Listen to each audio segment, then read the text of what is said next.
Now really anyone can install Agent Zero. We decided to once again make the process even simpler, so even if you're not technical, you can install it with a single command. And you don't have to know anything about Docker or have it pre-installed.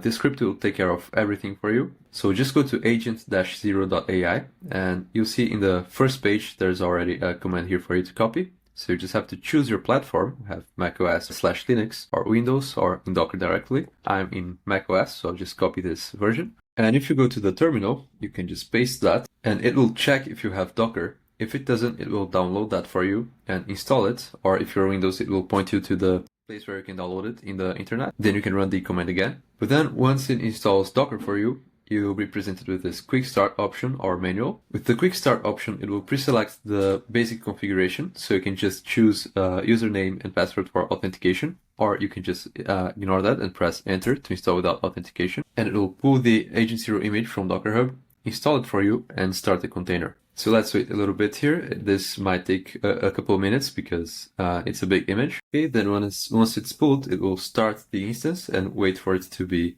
running. And here we go, it detected that it's running, so we can click here to open in browser, and this will bring us to the dashboard already. And here you can configure, the rest of your API keys, etc.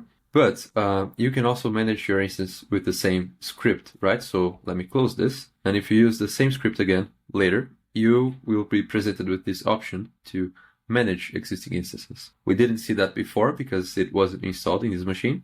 But now that we have a running container, it's detected, and we can use the same script, to manage the instance, restart, stop, delete, or open in browser. So if you forget the port that it's running on or want to delete the container, you can use the same script to manage the running instances. So let's test deleting this one. You have to confirm. I'll press yes, and here we go. We don't have any running instance anymore. And by the way, you still have the option to do the manual configuration. So if you choose manual, you just be guided through a wizard to choose the version, instance name, then where to persist the user data in Agent Zero. You can choose a different directory where to save your data, and then choose the port. And the same thing for authentication. You can leave empty for no authentication, but just a heads up, if you're running it on a VPS, you need to set up authentication to be able to access it. So yeah, this is just a quick update on how we made it even easier to install Agent Zero. Thanks for watching.